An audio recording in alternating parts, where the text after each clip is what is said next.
In this video, we're going to go through a sequences in series test review, and we're going to go through 25 questions. So we're going to cover arithmetic sequences, geometric sequences, infinite geometric sequences, etc. If you're totally new to this topic, you might want to check out the video that I did called Sequences in Series, a quick review first. But let's go ahead and dive into this test review. You might want to pause the video, try some of these on your own, and then we'll go through them together. Let me know how you do with this. So the first question we've got is write an equation for the nth term of this sequence here, 3, 7, 11, 15, 19.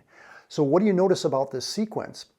Well, you can see that we're adding 4 each time. So when you add the same thing each time, that's called an arithmetic sequence. And the thing that you're adding is called the common difference. So what I've done over here, and you might want to write these formulas down, these top 2 are for arithmetic sequences. These 3 are for geometric. And we're going to be doing other formulas too, involving recursive formulas, explicit formulas. So let's take a look at this. So how would we write an equation to find any term in the sequence? Well, using this formula right here, we've got a sub n, which means the value of our nth term, equals a sub 1, which is our first term, plus d, which is our common difference, that's what we're adding or subtracting to get to the next term, times n minus 1. Now all I have to do is just go ahead and clean this up a little bit. This is 4n minus 4 plus 3, combine like terms, so we get 4n minus 1, and that's a formula for finding any term. Now sometimes I like to check to see if I'm correct. I'd say, okay, let's see, this is the 5th term. If I put 5 in here, 4 times 5 is 20, minus 1, yes, it matches 19. Okay, let's look at the next example here. Number 2, we've got this sequence, 81, 27, 9, 3, 1, dot, dot, dot. So what do you notice about this sequence?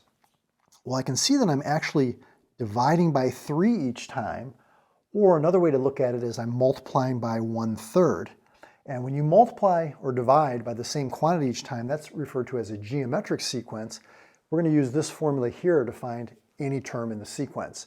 So let's go ahead and write that down. We've got a sub n, that's the value of our nth term, equals a sub 1, which is our first term, 81, times r, which is our ratio, that's what we're multiplying by.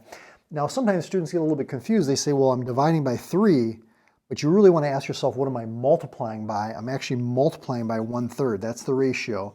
Again, the reason they call it a ratio is if you take this number divided by the term before it, that's 1/3, or this term divided by the one before it, that's 1/3, etc.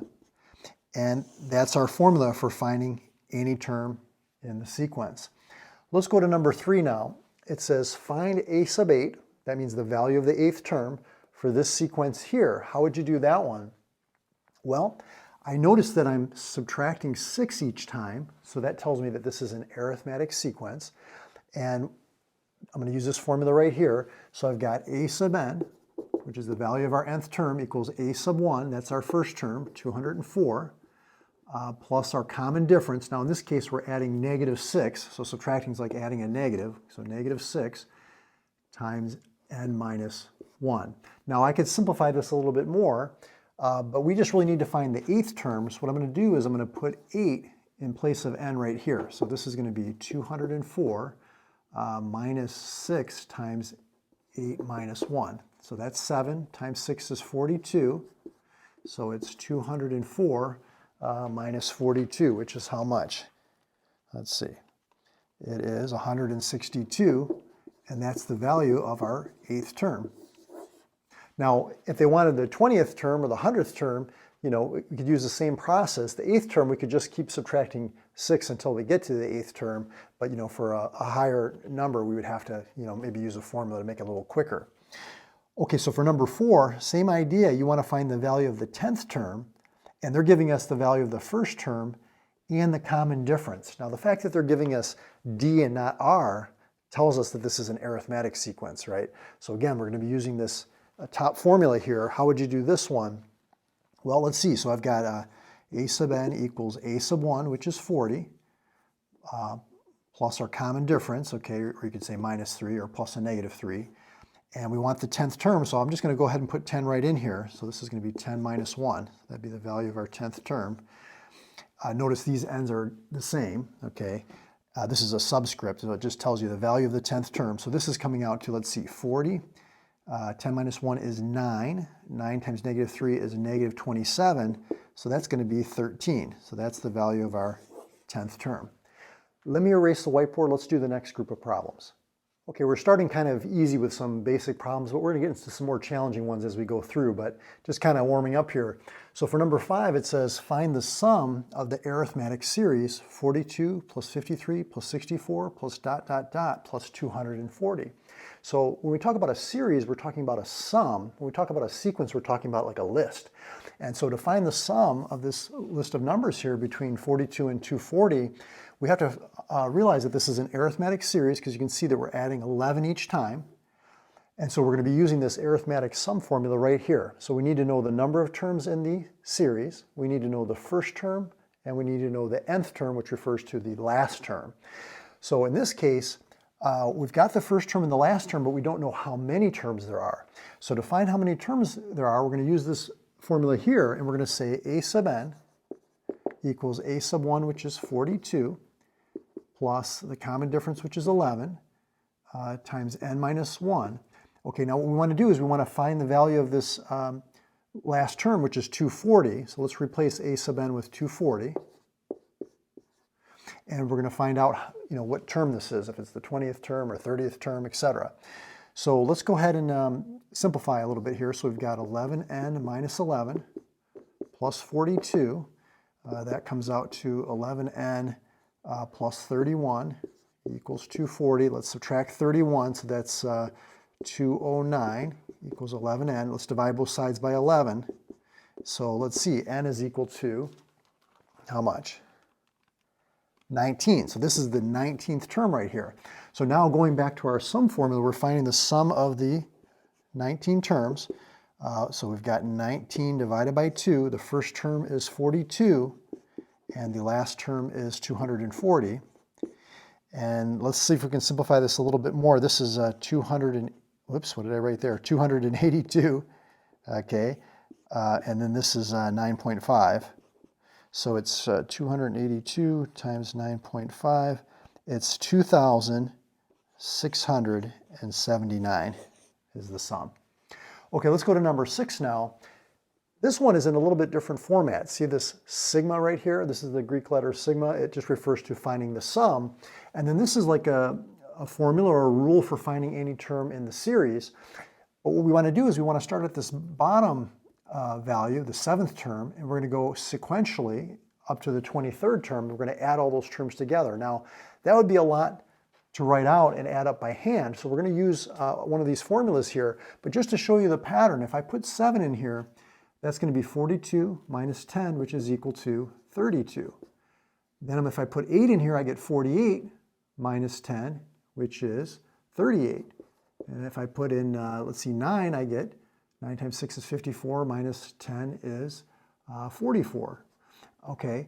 If I put 23 in here, let's see what that comes out to. 6 times 23 minus 10 is 128. So you can see that this is arithmetic because we're adding 6 each time. You can also tell it's arithmetic because this is the formula of a line. So it's going up by 6 each time. That's like the slope or the rate of change. And so that's linear or arithmetic. And so now what we're going to do is we're going to use our sum formula, and we know how many terms are there from 7 to 23. What do you think? A lot of students will say, Mario, well, 23 minus 7 is 16. There's 16 terms. But here's the thing. If I say how many numbers are there from 1 to 5, and you say, oh, 5 minus 1 is 4, you can see I'm holding up 5 fingers here, right?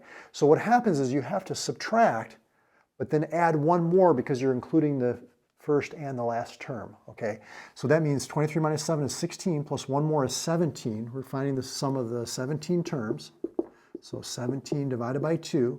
The first term is 32. Now, don't make the mistake of putting 1 in here thinking that the first term is k equals 1. Here we start at this lower limit of 7, and then we go up to the upper limit of 23, and that last term we figured out was 128. So let me go to the calculator here. We've got 128 plus 32, which is 160, times 17 over 2, which is 8.5. That comes out to 1,360, and that's the sum. This is just a compact way instead of having to write it all out like that. Let's look at number 7 now. It says find the value of the 12th term, so a sub 12. Sub just means subscript. And they're telling us the first term is negative 14 and the ratio is 3. Now, because they're telling us it's a ratio, that means we're multiplying by 3 each time to get to the next term. And that tells us that it's going to be geometric. Now, I'm going to use this formula right here. This is the formula, this formula right here. This is the formula for a geometric sequence. And so let's go ahead and do that. So we've got a sub n equals a sub 1, which is negative 14, times our ratio, which is 3, to the n minus 1 power. Now we want the 12th term, so I'm going to replace n with 12. So the value of our 12th term is negative 14 times 3 to the 12 minus 1, which is 11, right? So let's go ahead and see what that comes out to. I'll do it on my calculator. Negative 14 times 3 to the 11th power. Okay, big number. And this is a negative 2480058. So what is that? It's like negative 2 million or so. Now you're wondering, Mario, why is this such a large number? Well, you know, with geometric sequences, if you keep tripling, it's going to grow exponentially. With arithmetic sequences, growing linearly, like at a constant rate. This is growing it as an exponential rate. Let me erase the whiteboard. Let's do the next group of problems. Number 8 now. We've got find the sum of the infinite geometric series where a sub 1 equals 40 and the ratio equals negative 1/8. Now, when you talk about infinite geometric series, you're going to be using this formula right here, but you have to make sure that the ratio is in between negative 1 and 1. Otherwise, it's divergent, meaning it doesn't have any sum. It's going to infinity or negative infinity. So in this case, it looks like our ratio is in between negative 1 and 1. It's negative 1/8. So let's go ahead and calculate this sum. It's going to be, the first term is 40, 1 minus the ratio, so 1 minus negative 1/8. Of course, that's going to be like adding the opposite 1 plus 1/8. So that's 40 divided by 9/8. And when we divide by a fraction, it's like multiplying by the reciprocal, right? So this is 40 over 1 times 8 over 9, which is 320 ninths. I don't think you can simplify that, but if you want to get a decimal approximation, you can. Let's see, it's about 35.5 repeating. Okay, for number 9 now, it says find the arithmetic means. And they're giving us 12 and negative 16, but we want to find these terms that are in between or in the middle. And we know it's arithmetic, which means that we're adding or subtracting the same thing each time. Remember, subtracting is just like adding a negative number. So what we could do is we could say, well, I'm starting at 12, and I'm adding the common difference once, twice, 3 times, 4 times. So 12 plus 4 times the common difference equals negative 16. If I subtract 12 from both sides, that's negative 28. And if I divide both sides by 4, our common difference is negative 7. That means we're subtracting 7 each time. So 12 minus 7 would be 5, and 5 minus 7 would be negative 2, and negative 2 minus 7 would be negative 9, and negative 9 minus 7 would be negative 16. So these are going to be our 3 arithmetic means. Okay, number 10 is very similar, except we're finding the geometric means, which means that we're multiplying by the same thing each time to get to the next term. That's our ratio or our value. And so I would do the same thing. I would say I'm starting here at negative 8. I'm multiplying by r once, twice, 3 times. So that's negative 8 times r cubed, because remember, r times r times r, that's r cubed, equals 512. If I divide both sides by negative 8, this comes out to negative 64. And if I take the cube root of both sides, our ratio is going to be negative 4. So negative 8 times negative 4 would be positive 32. 32 times negative 4 is negative 128. And negative 128 times negative 4 is positive 512. So these are going to be our geometric means. Let me erase the whiteboard. Let's do the next group of problems. Okay, let's go do the next group of problems. See if you can pause the video and do these. So for number 11 and 12, it says write a recursive formula for the sequence. So what do you think for number 11? Now there's more than one way to do these problems, and I'll try to show you some of the different ways you could do it. But the first thing I want to do is find the pattern. So it looks like here we're adding 9, adding 9, adding 9. So that tells us it's an arithmetic sequence. So what I would do when you write a recursive formula is you want to tell the person what's the first term. So a sub 1 equals negative 2. And then you have a rule or a formula for finding the next term. So the way I like to do it is a sub n equals a sub n minus 1 plus 9. So what that tells me is that if I want to find this term right here, I go back one term, see n minus 1, and then I add 9. So n minus 1 means like the previous term. And then you can also add on here, this is for n greater than or equal to 2, where n is an integer, so that's for the second term, third term, fourth term. But an alternative to this right here is you could write a sub n plus 1 equals a sub n plus 9. So this means n plus 1, it means the next term. Take the term that you're on to find the next term, then you add 9. So either way, you can either say I'm going back one term and I'm adding 9, or I take the term that I'm on and I'm adding 9 to get to the next term. Either one of these would be good. Let's look at number 12. Now this one, what are we doing to get from 1/12 to negative 1/8, et cetera, et cetera? Now sometimes it's very difficult when you're looking at the first couple numbers. They almost kind of do that on purpose to kind of disguise what the pattern is. So what I like to do, my little ninja technique here, is to go a little further down the sequence. So for example, how am I getting from here to here? Well, it looks like I'm multiplying the numerator by negative 3 and the denominator by 2. That's negative 3 halves. Let me see if that applies here. Negative 1 times negative 3 is positive 3. 8 times 2 is 16. Let me make sure it works here. 1 times negative 3 is negative 3. 12 times 2 is 24. Negative 3 over 24 does reduce to negative 1/8. So that tells me this is geometric. Our ratio is negative 3 halves. And we're going to write it the same way. We're going to start off by telling the person what the first term is. That's 1/12. And then we give a rule or a formula to tell you how to find the next term. So you take the n minus 1th term. So if I wanted to find this term, I go one term back. And what do? I multiply by negative 3 halves. And that's for terms 2 and 3 and 4 and continuing on. Again, our alternative would be to maybe do a sub n plus 1 equals a sub n times negative 3 halves, where n is greater than or equal to 2. Either one of these would be, acceptable. Okay, let's go to number 13 now. So, by the way, if you have trouble with any of these topics we're covering, I've got individual videos on my Mario's Math Tutoring YouTube channel. Just look up Mario's Math Tutoring Recursive Formulas or Mario's Math Tutoring Infinite Geometric Series, or whatever the topic is, and I've got more videos on there for you. But let's look at number 13. Evaluate just means find the value of this expression here, right? And what does this represent? Well, you can see that this looks a lot like this formula right here for a geometric sequence, right? You've got a sub 1 and r and I minus 1 or n minus 1. So that tells us this is a geometric series, and this sigma means that we're summing up or adding all those terms in the series from the third term to the 15th term. So when we want to find the sum of a finite geometric series, you're going to want to use this middle formula right here. This is for infinite and this is for finite, like a fixed number of terms. So let's see, we need to figure out how many terms are there from 3 to 15. So be careful, how many terms? Well, 15 minus 3 is 12, but since I'm counting the first and the last, I have to add one more. So there's actually 13 terms here. So we've got s sub 13 equals a sub 1, which is the value of our first term. Now we don't want to put 1 in here, mistakenly thinking that's the first term. Our first term here starts at 3. So 3 minus 1 is 2. 1/2 squared is 1/4. 12 times 1/4 is 3. So this first term in our series here, which is actually term 3, is going to be equal to 3. And then we've got 1 minus the ratio. That's this base here. We're multiplying by 1/2 each time. We've got 13 terms, so it's the 13th power, all divided by 1 minus our ratio, which is 1/2.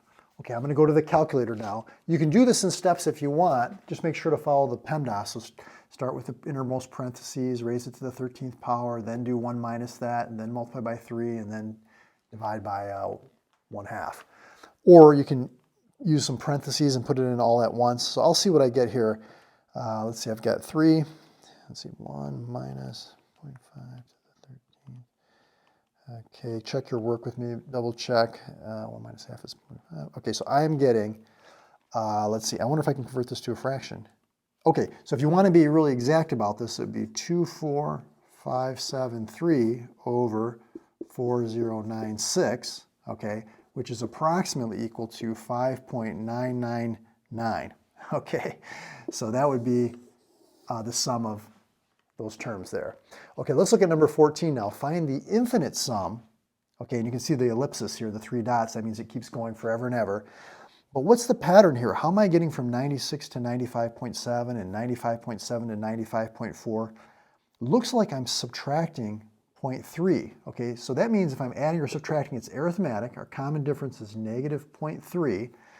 And at first glance, some students will think, well, okay, let me use this formula right here. But this is only for geometric, right? This is arithmetic. What's going to happen is as we keep subtracting 0.3, eventually we're going to get to 0. Then it's going to be negative 0.3, negative 0.6, negative 0.9, all the way down to negative infinity. So this is divergent, goes right down to negative infinity. So for this one, we're just going to say no sum, or you could say it's divergent. Okay, any of those would be good. Let me erase the whiteboard. Let's do the next group. You can do these next 3 problems. It says find the sum, and then for 16 and 17, use sigma notation to write the series, in compact form in sigma notation. So for number 15, find the sum. Now here, what's the pattern? How am I going from 18/5 to 12/5 to 8/5 to 16/5? Well, again, you can use my little technique of kind of going a little further down the line. It looks like here I'm multiplying the numerator by 2 and the denominator by 3. So it looks like I'm multiplying by 2/3, but you want to verify that that's consistent, that pattern. So if I multiply 12/5 times 2/3, that's 24/15, which does reduce to 8/5. And if I multiply 18/5 by 2/3, that's 36/15, which reduces to 12/5. See, if you were to think of this as like a, arithmetic, it might work for the first couple terms, but then not continue. So you want to make sure that the pattern continues. So here we can definitely see that this is a geometric. We can see that the ratio is equal to 2/3. And if the ratio is in between -1 and 1, we can find the infinite sum. So because it's going to converge, it's going to go to 0. So we can add up all those terms. And so we're going to find the sum by doing A1, which is our first term, 18/5, divided by 1 minus our ratio, which is 2/3. So that's 18/5 divided by 1/3. And remember, when you divide, it's like multiplying by the reciprocal. So this comes out to 54/5. Or you could say 10 4/5, or you could say 10.8. Any of those would be good.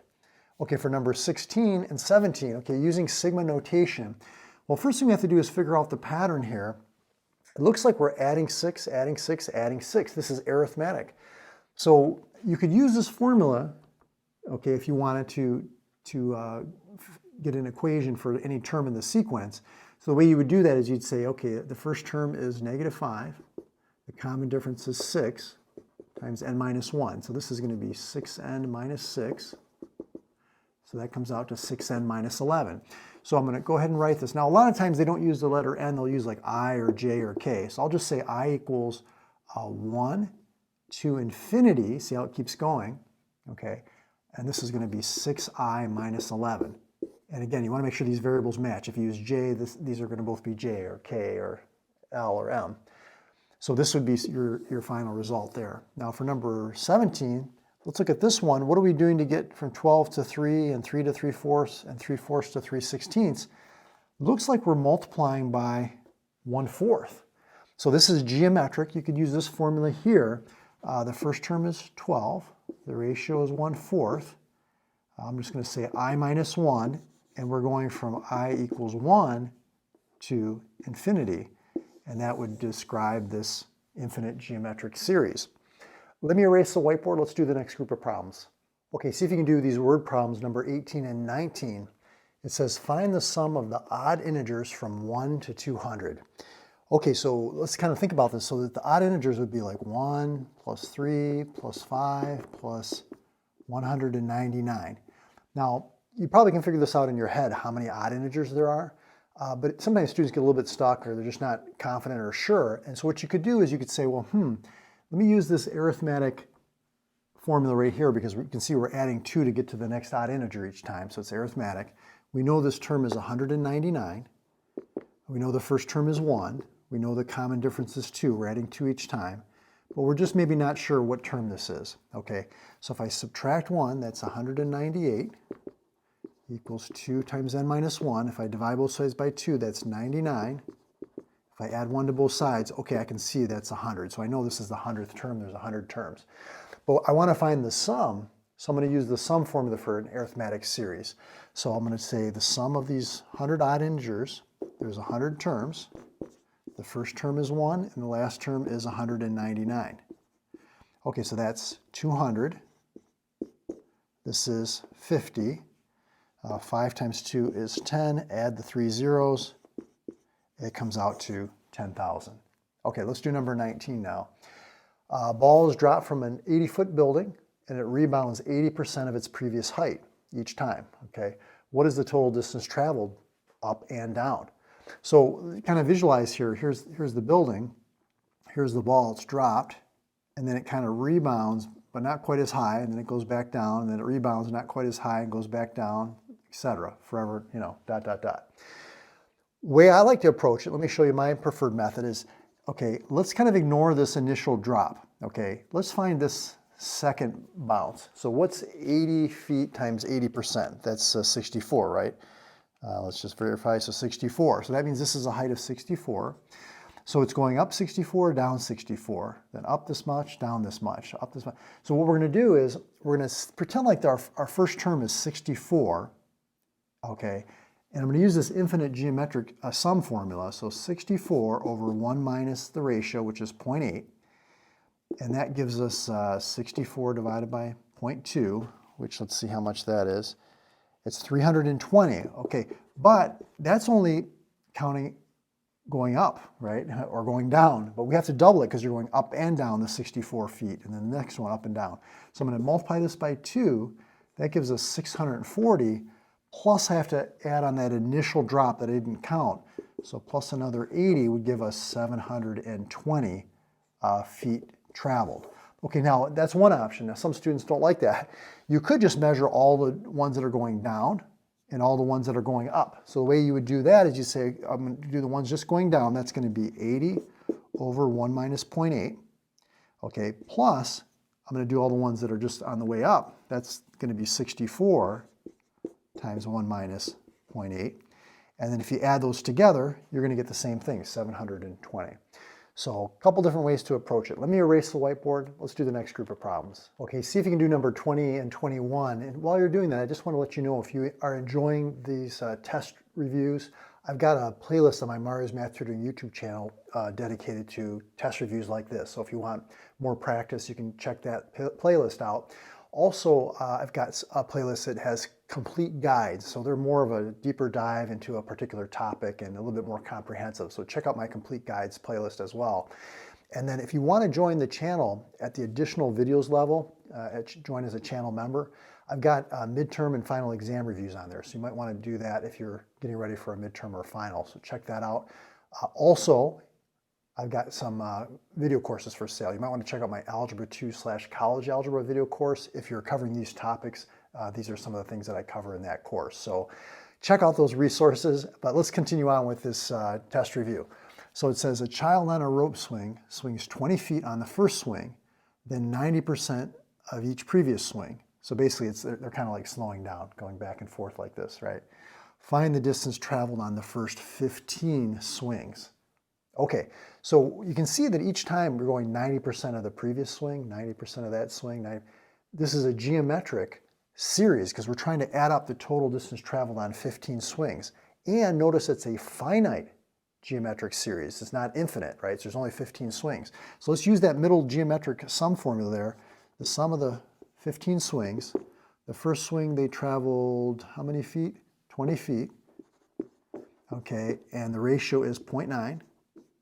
And there's 15 swings over 1 minus the ratio. Okay, so let's go ahead and do that on the calculator. See what you get. Double check my work here. Let's see, we've got 20. You might have to use a number of parentheses here, or some calculators have a fraction key that helps, or you can do it in steps just by doing the order of operations. Okay, so I'm getting approximately 158.82 feet traveled. Okay, for number 21, in an arithmetic sequence, the 5th term is 12, the 11th term is 20. Find the 20th term. Ooh, this is a challenging one. So what do you think on this one? Well, I'm going to show you my preferred method. We know it's arithmetic, let's use our arithmetic explicit formula to find a particular term. And what I'm going to do is I'm going to say the fifth term is 12. So that's going to be 12 equals the first term, which we don't know, the common difference we don't know, but the fifth term, that's going to be 5 minus 1. This is going to be 4. Okay, now if I do the 11th term is 20, let me put that right here.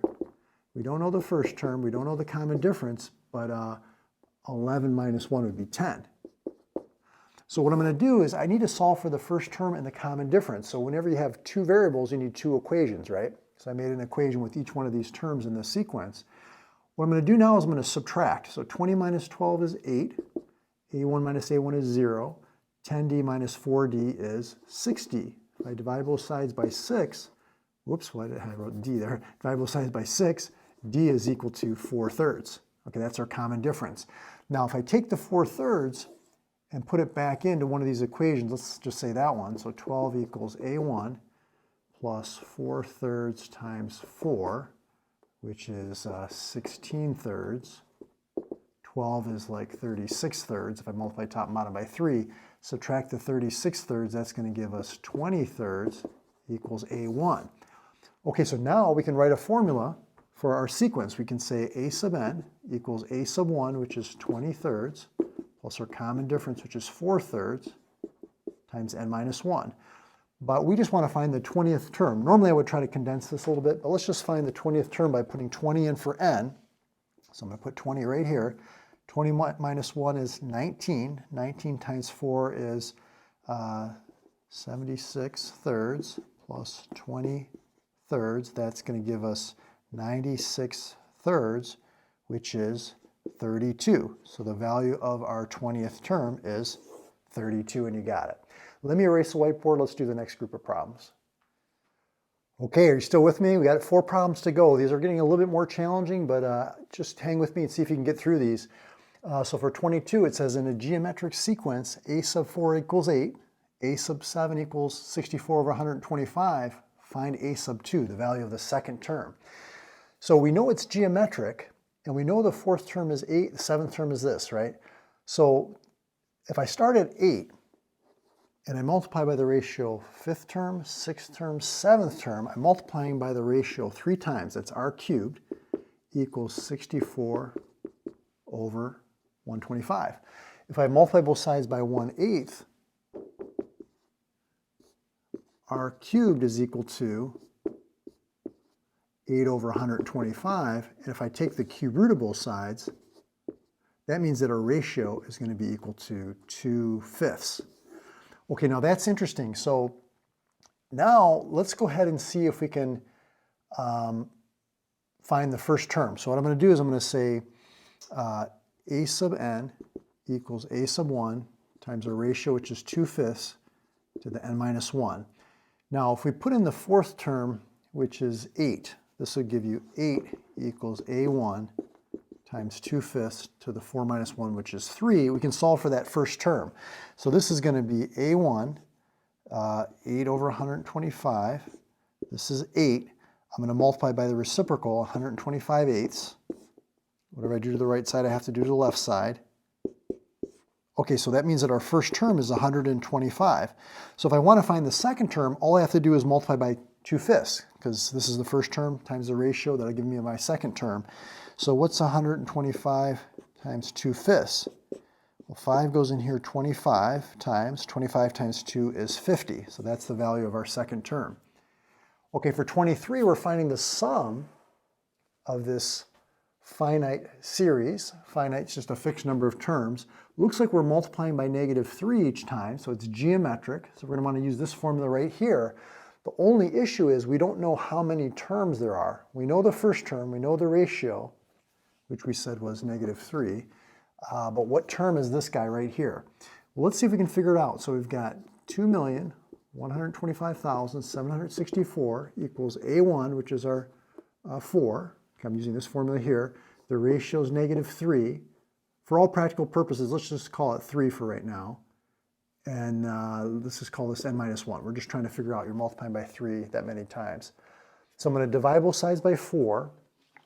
Let's see what this comes out to. So 2,125,764 divided by 4.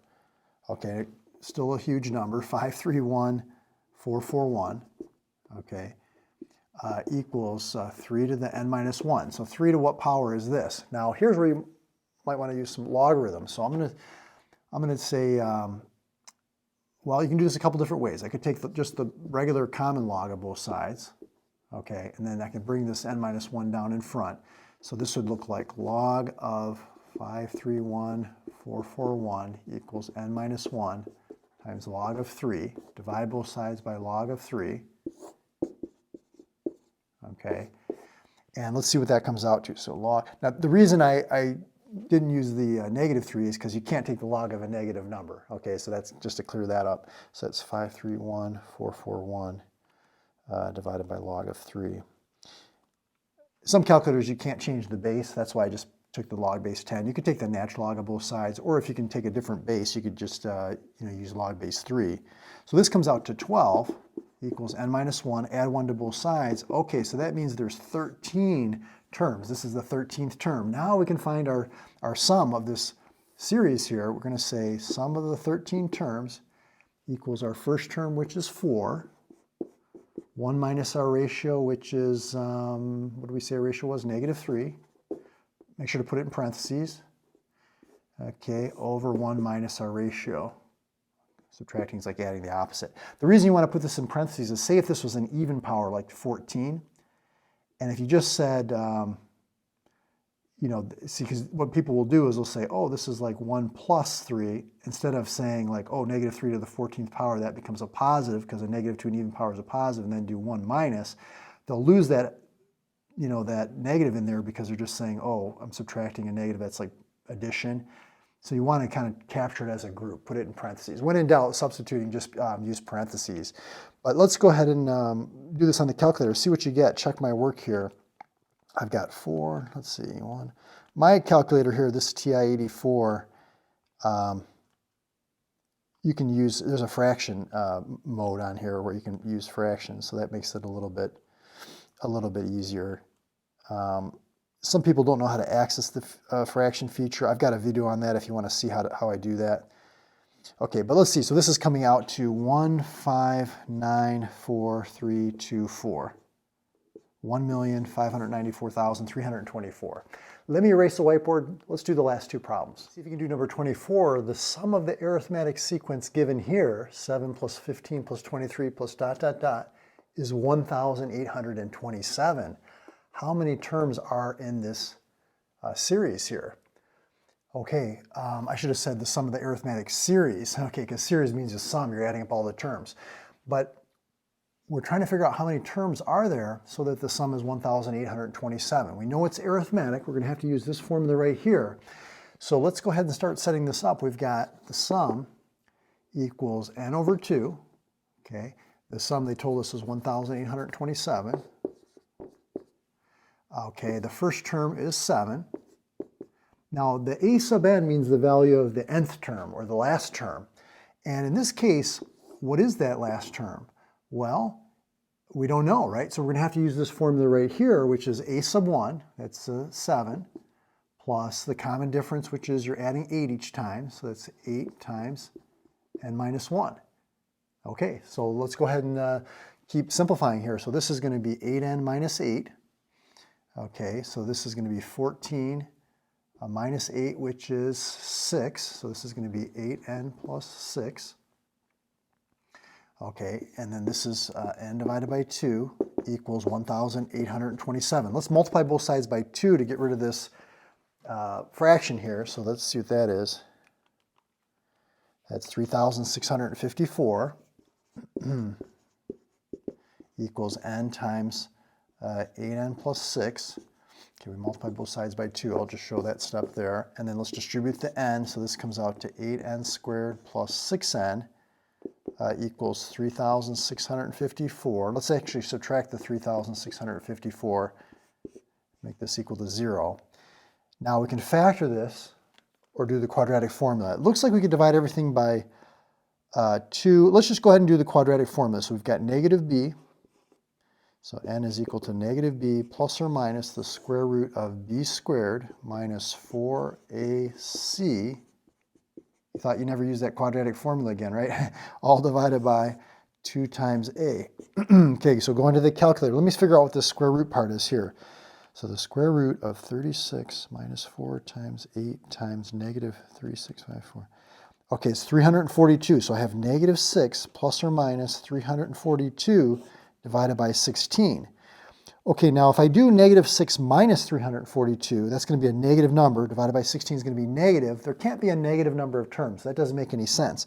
So let's just do the positive one. Negative 6, that's extraneous. So negative 6 plus 342 divided by 16, 21. So it looks like there are 21 terms in this series so that the sum is 1,827. So this was tricky because we didn't know the number of terms. We also didn't know the value of the last term.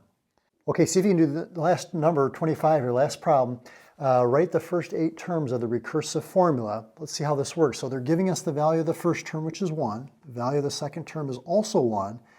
And then to find the third term, fourth term, fifth term, we're going to use this formula right here. So the way this works is if I want to find the third term, a sub 3, I go to a sub 3 minus 2, which is a sub 1, that's this guy right here, plus a sub 3 minus 1, which is a sub 2, that's this term right here, and I add them together. So 1 plus 1 is 2. If I want to find the fourth term, I go to the 4 minus 2, which is the second term, 4 minus 1, which is the third term, and I add those together. So basically what I'm doing is n minus 2 means I'm going 2 terms back, n minus 1 is I'm going 1 term back, I'm adding those together. So you're just basically adding the 2 previous terms. 3 plus 5 is 8, 5 plus 8 is 13, 13 plus 8 is 21, and it keeps going. So this is actually the famous Fibonacci sequence, and sometimes this is appearing on tests. It's a good thing to know. So great job if you're able to follow these 25 examples. If you want more practice, check out that video I mentioned earlier about quick review to sequences in series. I'll put that video right there. Follow me over there. We'll get some more practice. Good luck on your exam.